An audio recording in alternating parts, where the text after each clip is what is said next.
housekeeping items for today's webinar. We'd like to encourage you all to participate via 3 methods. If you have any questions for our speaker or are experiencing any technical issues, please use either the chat box or the questions pane to communicate your questions.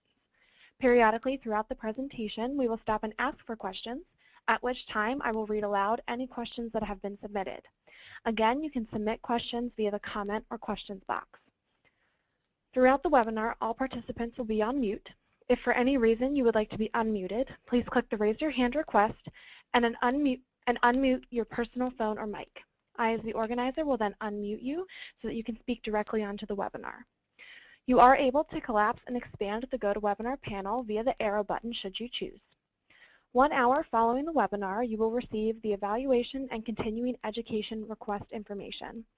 This webinar is approved for 1 PCB and/or NADAC credit. You can also request a general certificate of attendance. I will go over all of this again at the conclusion of the webinar. At this time, we'd like to go through 4 poll questions. We'd like to get a picture of the demographics and SBIRT experience of the audience. These questions will appear on the screen as an interactive poll. Please select the best answer as it applies to you.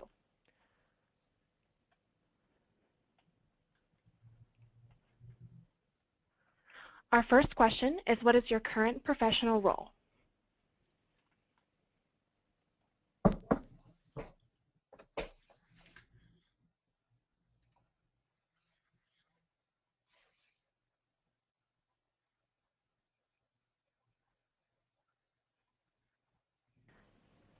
I want to thank everyone who participated in that poll, and I'm going to share the results.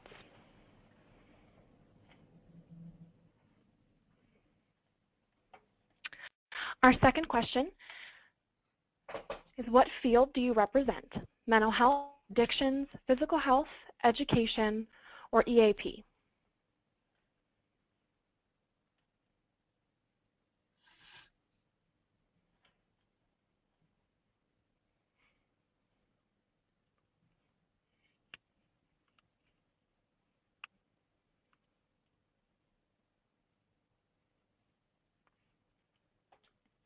Again, I want to thank everyone for completing that poll, and I'm going to share the results.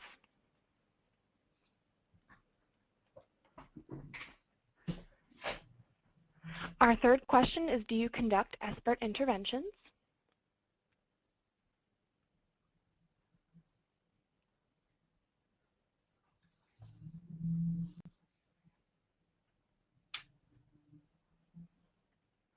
I want to thank everyone for completing that poll. And again, we'll share the results. And finally, for our last question, do you see your agency using SBIRT?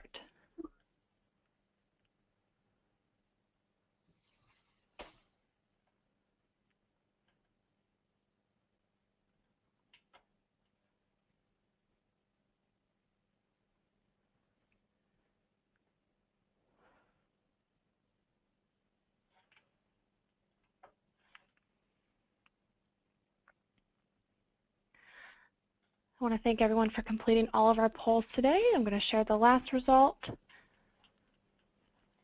Okay, now I'd like to introduce our speaker, Les Sperling. Les Sperling serves as the Chief Executive Officer of the Central Kansas Foundation. He has held this position since October of 1999. The Foundation provides a full continuum of substance use prevention and treatment services in 5 locations throughout Kansas. Les is a licensed addiction counselor and earned a Bachelor of Arts degree from McPherson College. He has 32 years of experience in the substance use disorder field and specializes in the integration of behavioral health services into acute and primary medical care settings. Mr. Sperling has served on the Kansas Substance Abuse Policy Board, Kansas DUI Commission, and the Governor's Mental Health Initiative Task Force. Okay, Les, if you're ready, I can turn things over to you.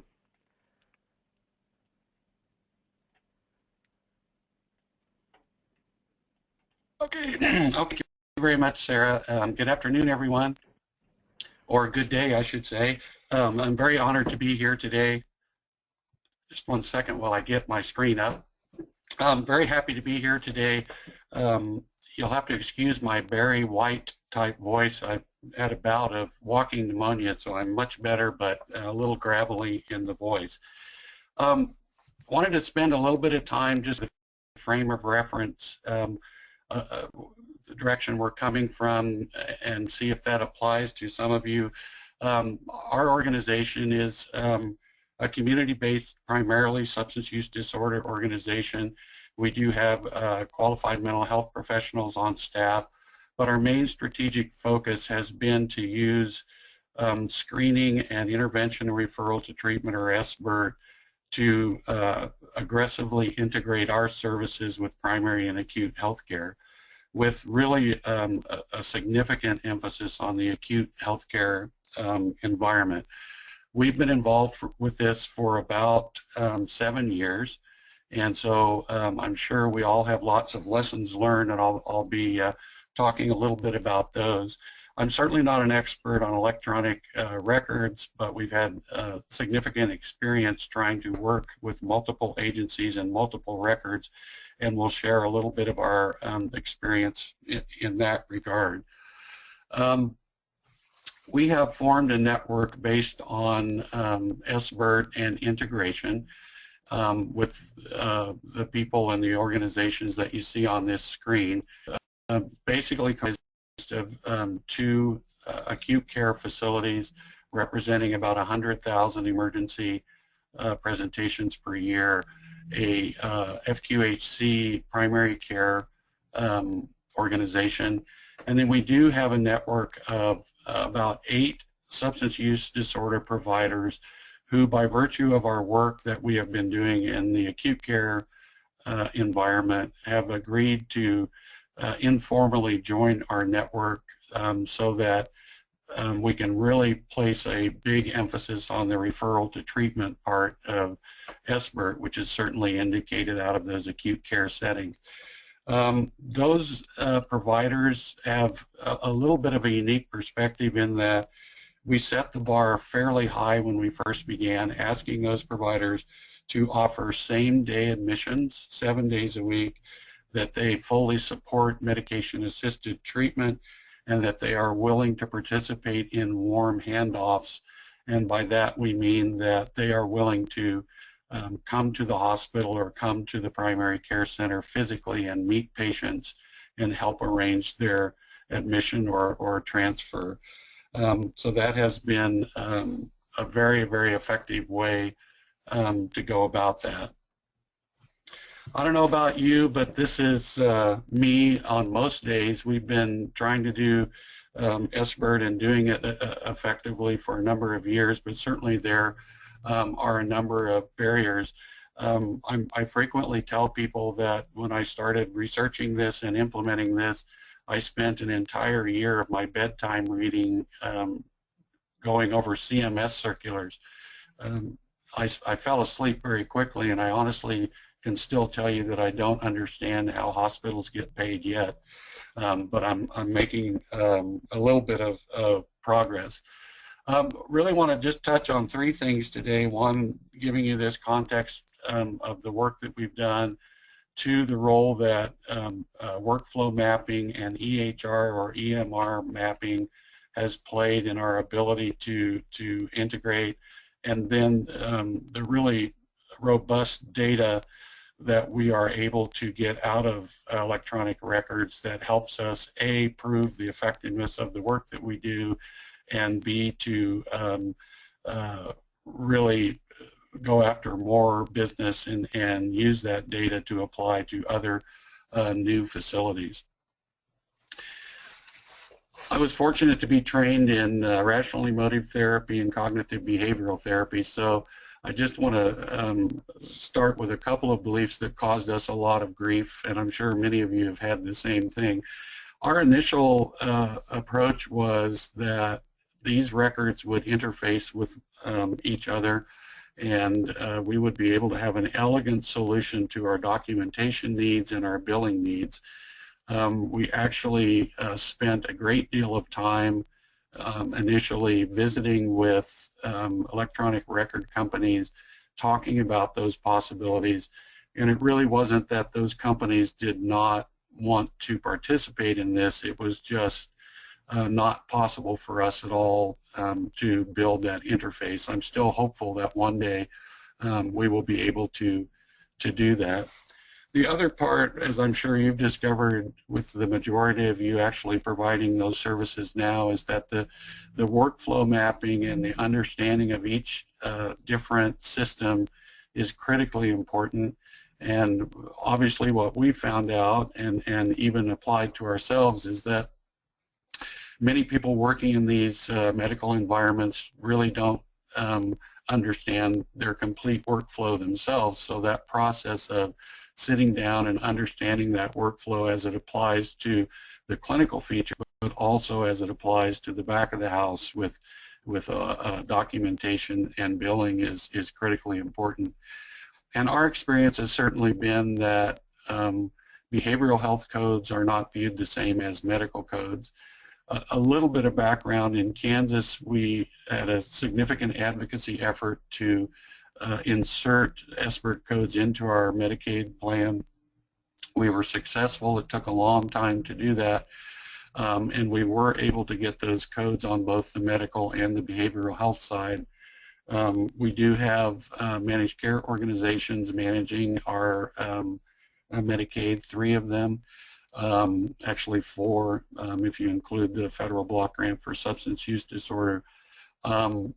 What we found after those codes were in, maybe similar to what a number of you have found out, is that when you start to utilize V codes and other behavioral health codes within a medical code setting, there are lots of questions, there are lots of failed claims, and there is a great deal of work involved in being able to smooth out that process. I'm not going to suggest that we've accomplished that, but we have made some progress with that. Spend just a little time on the workflow mapping that we did and how it helped us to integrate with and get into the electronic medical records in the settings where we work. We began without good information, and I'll show you a couple of slides that will demonstrate that, but we did pick up a good resource at healthit.gov that gave us some excellent guidance as we were mapping these services and also mapping our documentation requirements in the records. Obviously, this was designed primarily to help people map their electronic record, but it really does apply to an integrated team approach. And the first thing that we obviously discovered was getting the right people in the room at the right time was incredibly important. It wasn't until 1 or 2 years in that it dawned upon us that any meeting that doesn't include the person responsible for IT, or at least a representative of the IT in the organization, is doomed to failure. So we really spend a lot of time now when we go to a new facility making sure that those team meetings and implementation teams have a significant presence with IT. Another thing that we've really done is looking at the customers in the process and use a tool called hassle mapping. I did not put this on a slide, but if you Google hassle mapping, you will find a lot of really good information that focuses on the customer or the patient hassles engaged in the processes that we do.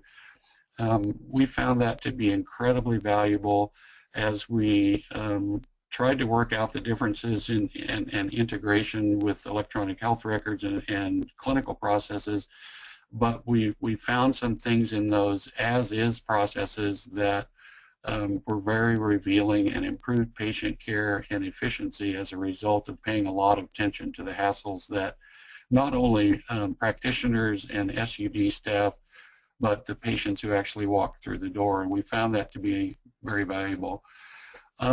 Most of our experience with large systems has certainly been that they have a process, and that's what it is, and it's not going to change, and it is incumbent upon us to bring our screening and intervention process and referral processes into that.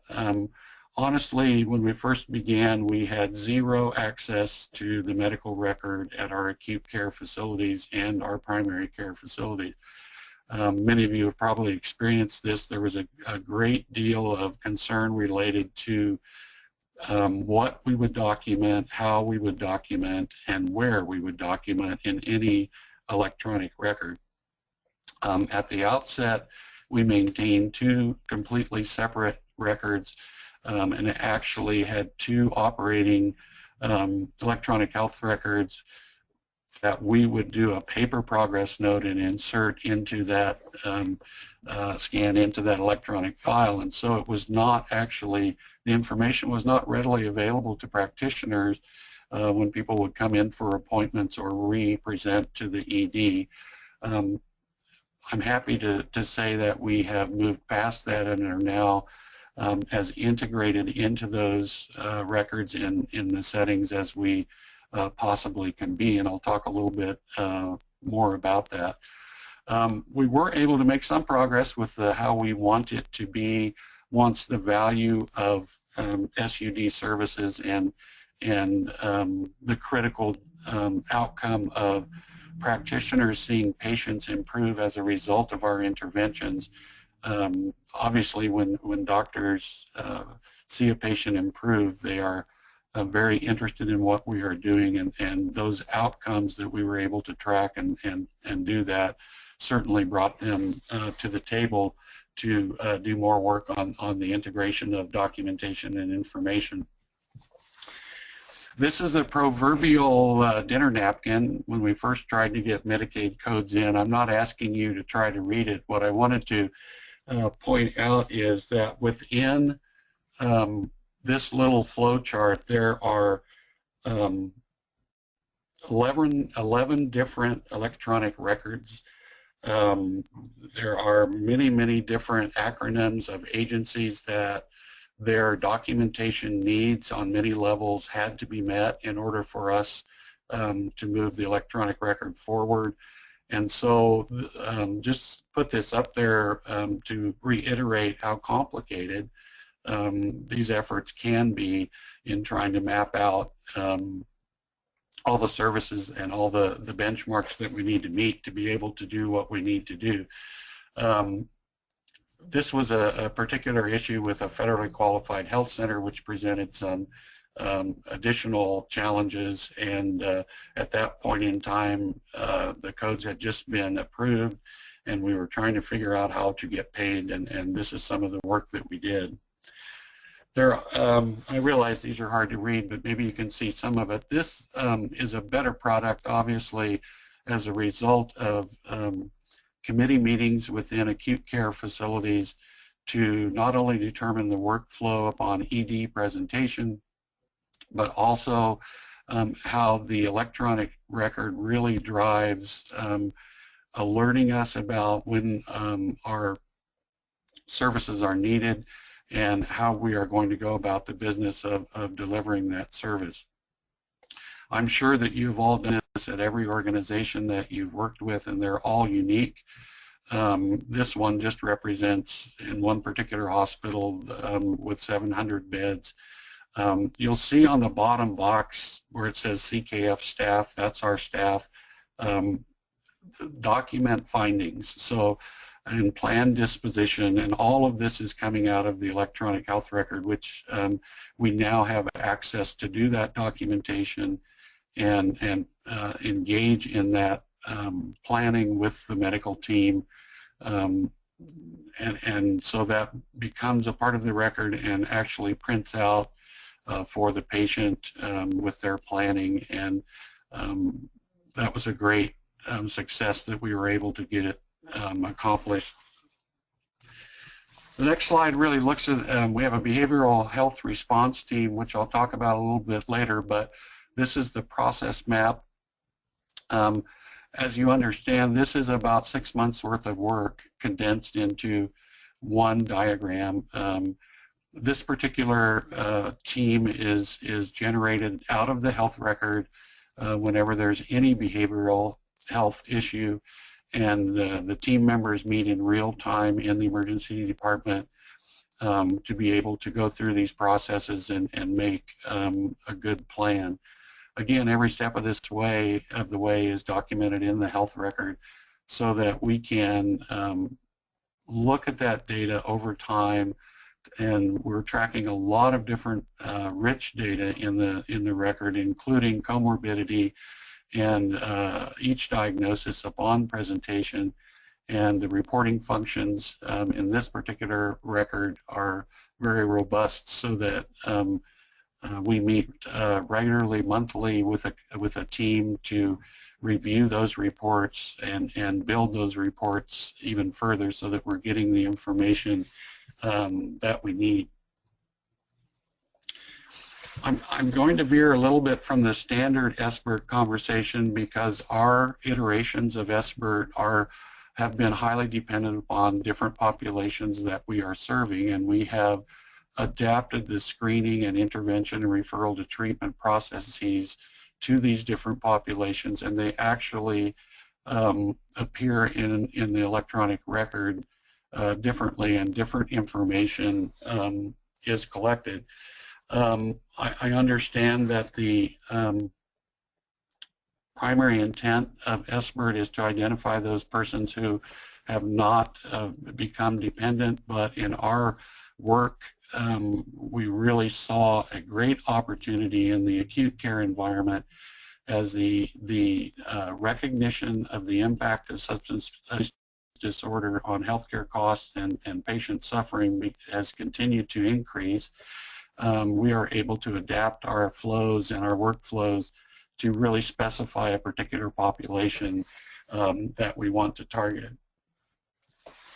Our primary care process is the same as probably most of you, that we do the screening in real time with the electronic health record, identifying our staff to respond to the brief intervention at the moment after the screening is complete.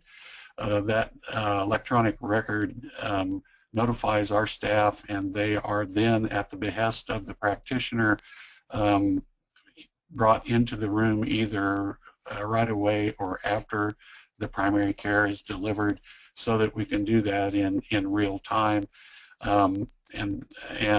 We also have developed on-site individual and group therapy for substance use disorder in the primary care settings where we are. The other thing that the record really helps us with is that on every return visit into the primary care setting, our staff is meeting with the patient, checking in, seeing how things are going, and then if there are additional brief sessions that need to occur, they're occurring there. In our primary care settings, as we look at the data, there's not nearly as much referral to additional SUD or traditional SUD treatment as we originally thought there would be. So when we were looking in terms of how to finance this work and get paid for this work, which I'll talk about later, the referral to additional treatment out of primary care was significant, but it was not enough to fund all of the work that we were doing. The second iteration is in acute care settings, specifically with high utilizers of emergency department services.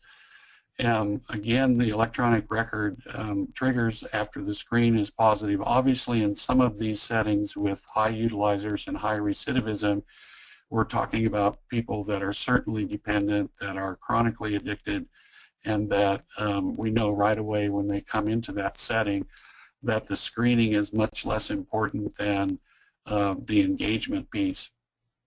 And we are staffing these hospitals 24 hours a day, 7 days a week in the busy ED, and frankly, in our strategy, this population was the first population that we targeted.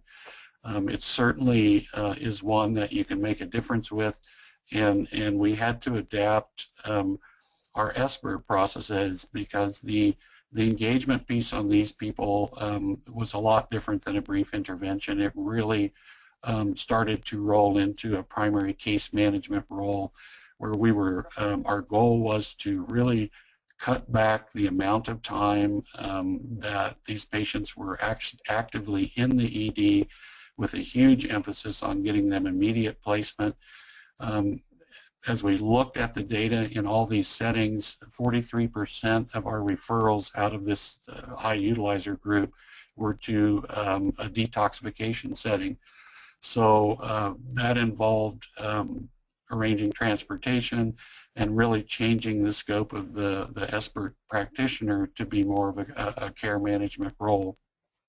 In addition, the role that the electronic health record plays here is that we are capturing all secondary diagnoses, all comorbidity on these high utilizers, and able to begin to generate a much more complete clinical picture.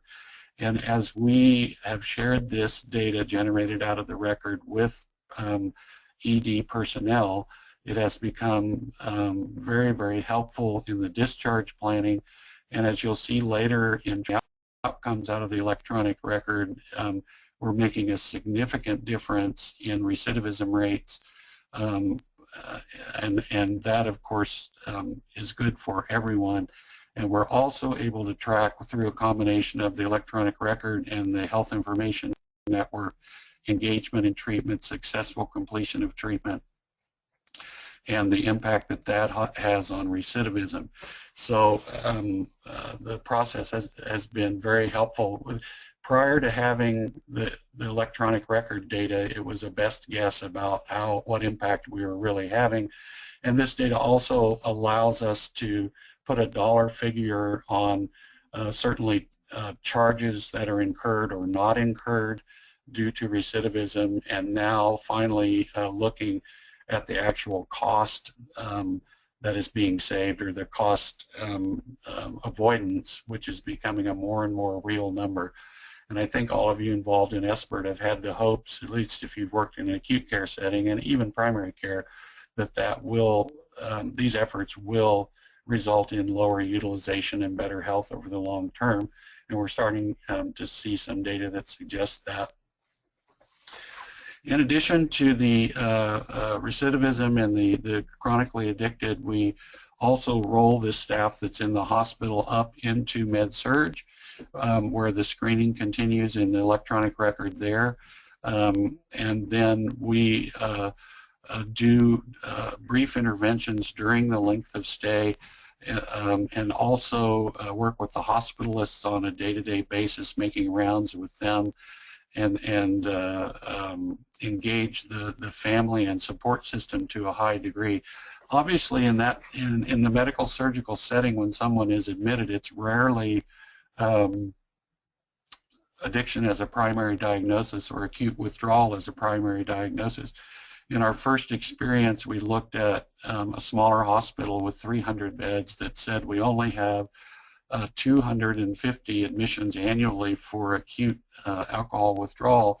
When we started to look at secondary diagnosis, that number jumped to 2,900 in a year, and that's the population with SBIRT and the brief interventions and engagement that we're able to start to impact. I don't have to tell you, as a substance use provider, we have experienced a huge increase in our census as a result of this activity on the med-surg floors, and a high level of engagement using those brief intervention training and all the training that we provide. This is also where the warm handoff and referrals kick into play. We are currently working with the ability to use the electronic health record to notify our referral partners. We're a long way from doing that, but that is one role that we envision the electronic record playing as we move further.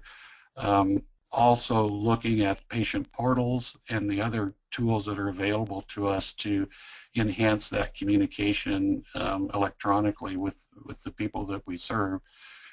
The big piece in the documentation on the record has been the discharge planning, specifically with those people in med-surg. When we began, as I said, we were not allowed to document at all in the record, and now we are documenting in the actual electronic medical record what our discharge plan recommendations are, that sounds like a simple process, but if you've tried to do that, you know that that takes some time to work through the privileging process in acute care settings and even in primary care settings, and also to work through the flows that who can do what, when, and where. And it took probably 9 to 12 months to be able to get that process going. The other thing we're excited about with the Health Information Network is with follow-up and seeing how people do. That's a long way off, but we anticipate that the record is going to help us a great deal with that. The behavioral health response team, as I mentioned earlier, is that team that comes out of the electronic health record based upon the initial presentation in the ED. And again, the SBIRT work here is not just precisely how we originally envisioned it. It really, in this case, as a member of a team, it is a big assessment piece on the fly and a team in real time and a high engagement and care coordination and discharge planning piece.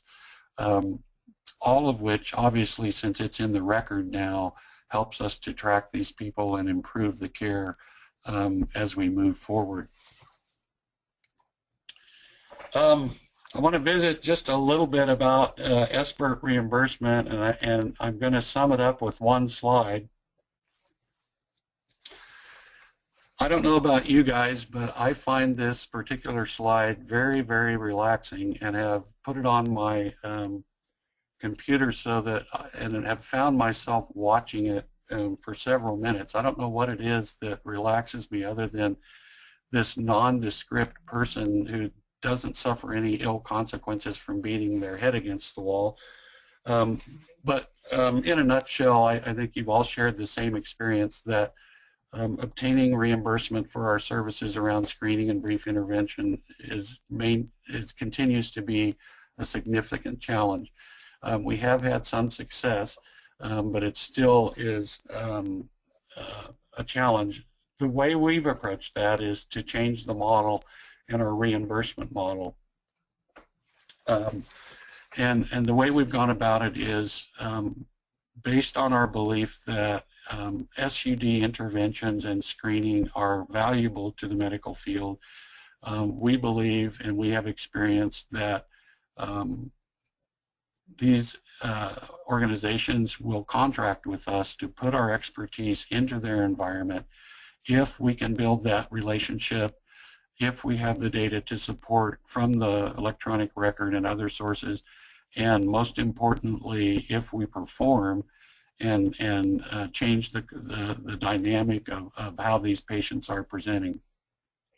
So we probably went about it just backwards by targeting the high utilization population first with SBIRT in the acute care settings and coming in and just saying very frankly, we can help you with this population. We can make sure that they're not in the emergency department as long as they have been, and that they will not come back as often as they have been.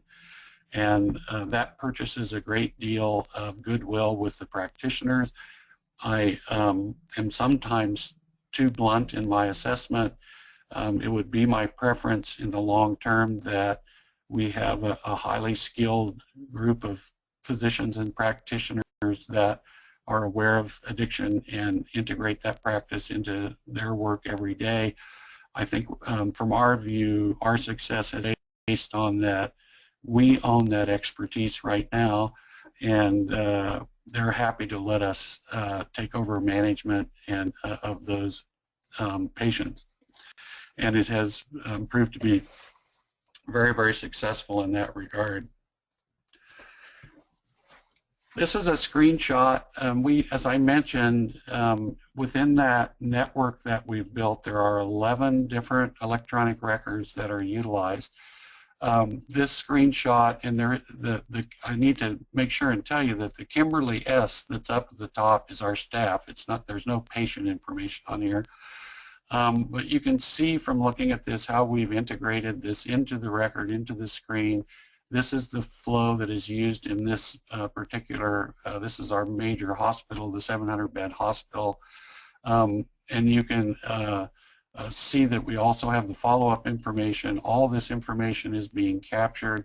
The interventions are captured, the documentation on the intervention, this has been wholly integrated over the first year of our contract with this organization. Again, this is a result of many, many months of meetings to be able to do this, and building that champion within the IT department. Our experience has been that every IT department managing an electronic record is overwhelmed by requests. There are requests for the Joint Commission. There are requests for any number of preferences that practitioners may have and systems may have. And so to get in that queue and move your priority up is only done by really doing a good marketing job and valuing their time, so that, as I mentioned earlier, doing those workflow mappings, spending that time so that you're not just giving a vague request that we need this, but you have some substantial information to give them about how it might work, has really played in our interest on that. I'm moving along pretty fast because I'm afraid my voice is going to fail before I'm done. So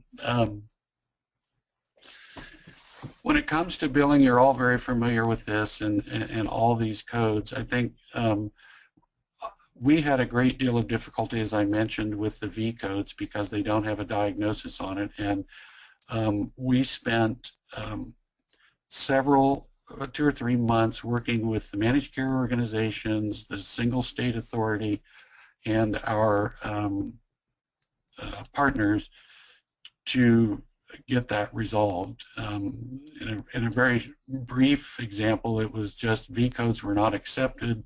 They were supposed to be accepted. It took a great deal of time before we could do that. In our particular model, reimbursement for SBIRT services is not very important. And I say that for a couple of reasons.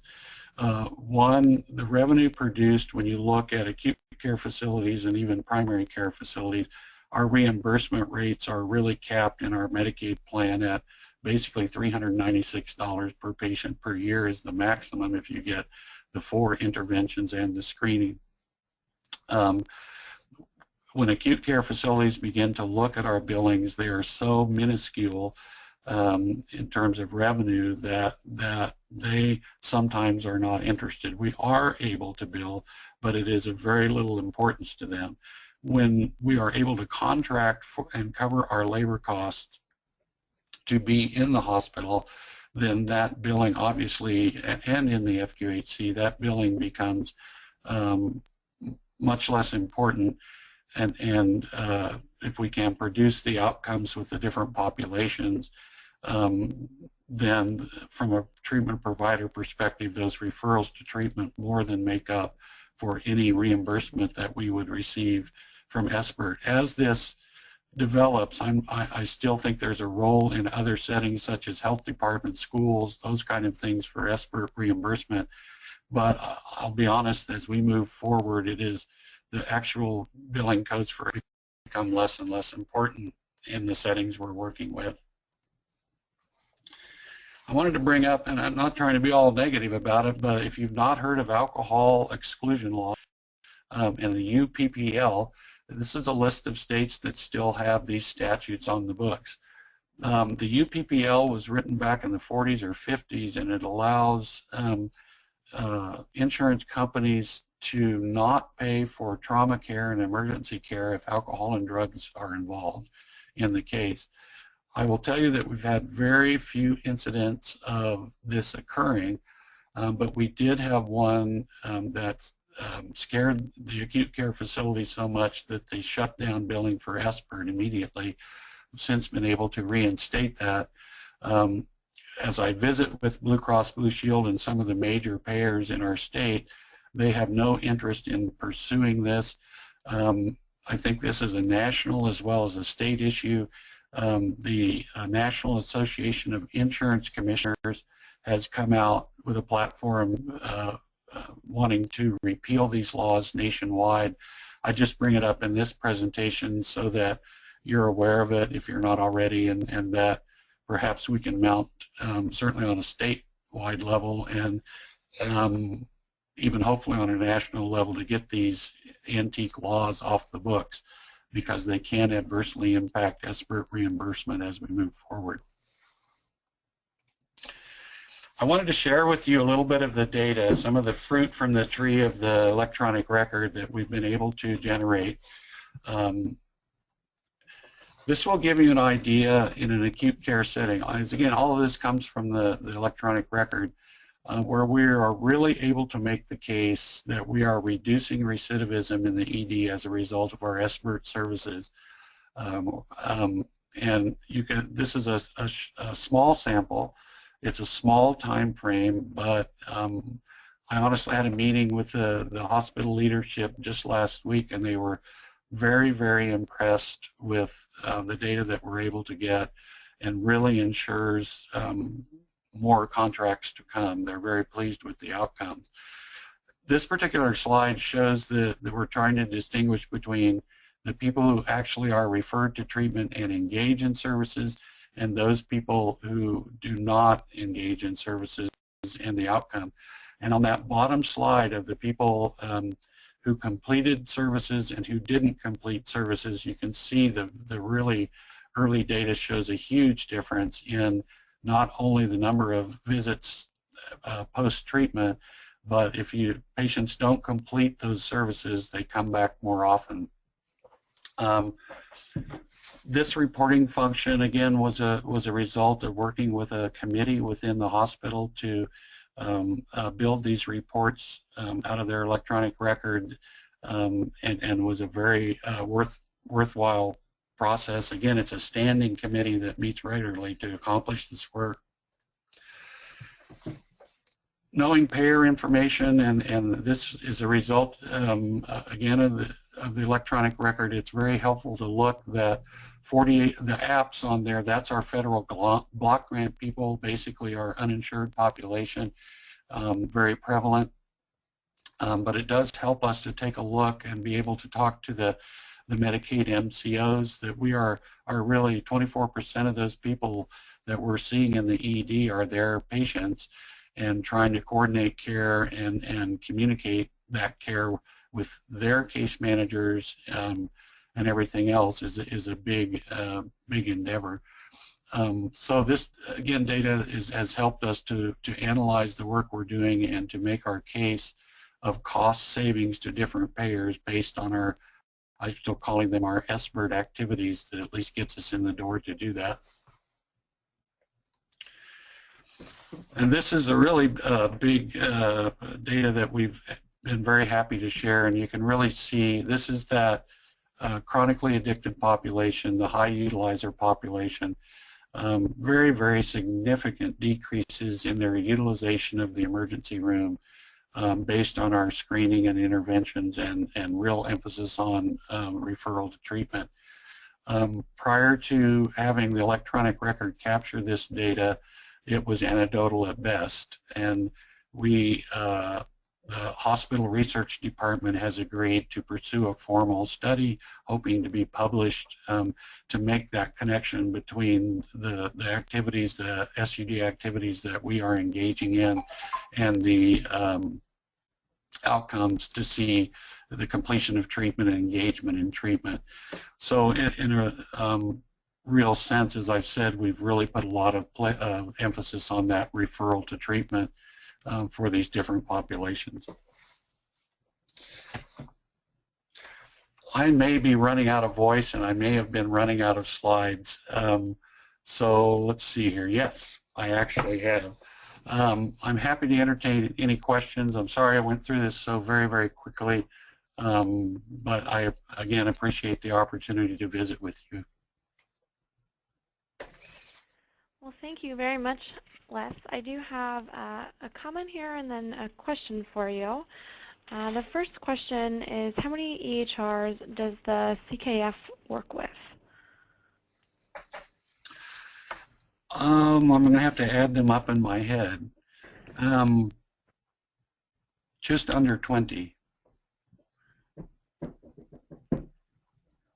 That includes the SUD providers, because each one of those SUD providers has a unique electronic record. Okay, great. Thank you. I just want to remind everyone that if you do have any questions you'd like to submit, you can enter them into the questions box or the chat box. And if you'd like to speak directly onto the webinar, you can use the raise your hand feature and we will unmute you.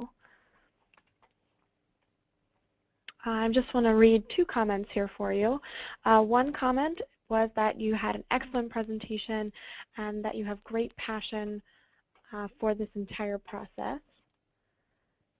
And the second comment is that it's key that we have self-defeating behaviors when it comes to the EHR and really integrating technology, and that it's important to acknowledge it as it might make a difference. Well, thanks so much for those comments. I really, as you can tell, am promoting SUD providers and others, behavioral health providers, to engage their acute care facilities. There's a lot of other numbers I could share with you about the increases in the business that we've had, and what I didn't share was that informal network of SUD providers has benefited greatly. When you start to look at the payer mix, these providers were primarily, their mission is to serve the uninsured. There's never enough money to pay for that service. And what they have experienced as a result of this emphasis on referral to treatment out of acute care is paying patients with funding attached. And so that is what has enabled them to, A, buy in on the SBIRT process, which is really the strength-based and the brief intervention. They've all wanted to receive training in that, but brings them to the hospital and to the primary care settings to meet with patients. They will allocate that staff because it makes good business sense, and our engagement rates are phenomenal. Out of the acute care setting, 68% of the referrals that we make attend their first 2 sessions. That's obviously heavily weighted because of the detox referrals. It's pretty hard to run from detox, although sometimes people do. So that skews our numbers a little bit, but pretty phenomenal that we're getting that level of engagement and that we're beginning to see that completing treatment really can be proven to lower healthcare costs. Okay, great. I have 2 other questions here for you. Where can we learn about risk stratification on EHR? I don't have an answer to that. It's a great question. I'm sorry, I don't have an answer. Okay, that's all right. The next question is, how do you equate the reduction in ED visits directly to SBIRT? In several ways. The first way is the most obvious, is that we are there asking the question. We have the SUD expertise on board. SBIRT paved the way for that. I think had we gone into these facilities without an evidence-based process to look at, that we would have not gained much traction. The second thing is the training, how we train our people and how we select our staff, which is a whole nother webinar about matching staff, SUD staff, into a acute care and medical settings. It takes a great deal of work, but that brief intervention training, the strength-based approach, and the level of engagement that we are able to get with the patient, I think it's a different experience. And go back to a little bit of the bias, and I'll apologize in advance, but I understand why emergency room physicians don't want to deal with somebody with a blood alcohol of 400 who's not behaving well. And we are happy, we love working with those types of people in that condition. So I think the skill set to be able to engage those patients and convince them and work with them and their families to make an immediate placement is a real skill set that the medical community highly values in our knowledge base and will frankly pay us to do that. That's the second thing. I think those are the two main reasons why it works. And then the warm handoffs are critical. That communication post-treatment and treatment completion. I will share with you that there are more than one hospital in one community that we work in, and we were from the beginning concerned that people will just change emergency departments, and that didn't happen, although we have received some anecdotal feedback that a few patients have gone to the other emergency department with the comment that the other place makes me want to go to treatment. So there has been a little bleed over, but not nearly what we thought. Okay, I have another question here for you. How are you expanding from the focus on acute patients to the public health role of screening and brief interventions? We're really trying to look at different environments, and that would be health departments, schools, primary care, additional primary care. The policy goal of the early intervention, we believe, is best done in the in those settings, so we're seeking to expand there. However, those secondary diagnoses in the med-surg are a great opportunity. Not all of those people, and not even the majority of those people, are addicted. So we really see the reality is at this point we are not staffed adequately to see every patient with a secondary diagnosis that may benefit from the more formal SBIRT process. We've talked about that. So right now we're limited to prioritizing that. A is anybody that is in the hospital with a CWA protocol or a formal withdrawal protocol, we certainly see. And then we see as many people as we can that have that secondary diagnosis. But there are thousands of people that come through a hospital every year that need the SBIRT process on med-surg, and it is our hope to continue to expand that. At this point, hospitals are not willing to pay us to hire enough staff to do all of it, but we're hopeful that with time to get there. And that the healthcare spend will really allow, as we move to global payments and some other mechanisms, will really begin to recognize the impact and carve out a little bit of that spend for our work. Great, thank you. The next question is, what would you say are your best strategies for increasing buy-in in an organization where the administration is on board with implementing SBIRT, but frontline workers like doctors, RNs, or MAs are not? That's a great question, because our approach is the administration and CEOs are the last people we talk to. Normally we begin our efforts with an ED nurse manager or a nurse in a primary care setting and have a general conversation about does SUD stuff impact your daily work. I guess the proof is in the performance, and asking for that opportunity to change the culture. We're not going to get 100% of buy-in in any setting at all, but we've seen results when patients respond to SBIRT screenings in the sense that was mentioned earlier of early intervention, come back to their practitioner and say, you know what, I don't drink 21 beers anymore, I'm down to 7 a week, and their health. So it is that change in patient behavior and health profiles that ultimately wins the day. And I think all you can do is try to create the opportunity where you have the opportunity to prove that.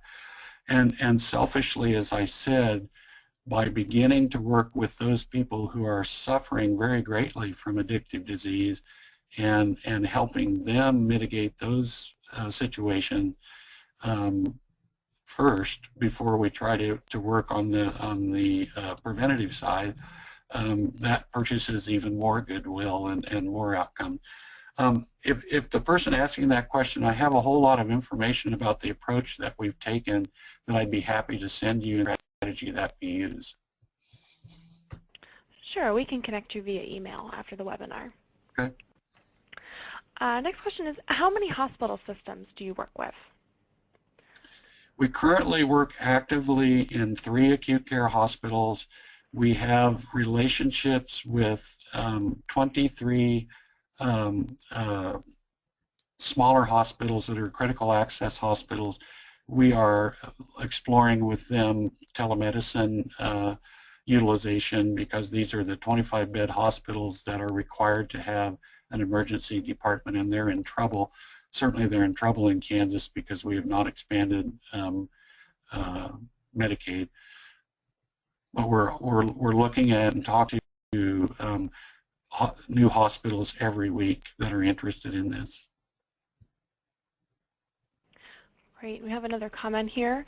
The engagement rate data sounds very interesting, and it might be the beginning of referral to treatment evidence. Do you have any thoughts? I believe it to be so. We're very excited about the study that we're going to be able to do. I think we've all believed that treatment works, and now I think with this small population, if we can show that treatment completion reduces emergency department utilization, that we're well on our way to expanding that conversation to all of treatment and looking at that. So I'm very hopeful about the results of that research. Okay, great. If anyone else has any other questions, feel free to submit them to the questions box at this time.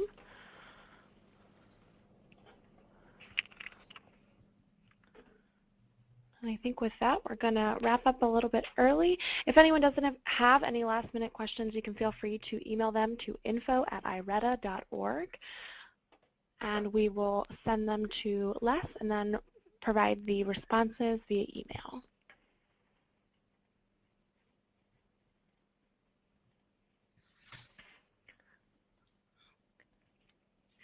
Well, thank you, Les. That was a great presentation. We really appreciate you coming and speaking here. At this time, I'd like to go over our evaluation and CEU instructions. You're going to receive a few emails from us following this webinar. In these emails will be a link to the recording of the webinar as well as a PDF version of the slides. Also included in the email is a link to the evaluation. Our grant evaluators are required and pleased to collect feedback from all event participants. Completion of this evaluation is critical to maintain our funding and continuing to provide quality education and materials. Your participation is appreciated, and the evaluation no more than 2 minutes of your time. Immediately following the evaluation is a request form for a certificate of attendance or a NADAC or PCB CEU. Should you choose to skip the evaluation and proceed directly to the CEU request, you can leave all of the answers blank on the evaluation. Now, today's webinar was the first webinar in our EHR and SBIRT series. We'd like to encourage you to attend the following webinars in the series. Tom McClellan will be presenting on November 4th. John McAteer will be presenting on December 2nd, and Jim Winkle will be presenting on January 6th. You can register for these webinars at IRETA's upcoming webinars page. And again, we just want to thank everyone for their participation today. If you have any questions regarding today's webinar or any of the materials, please feel free to email us at info@ireta.org.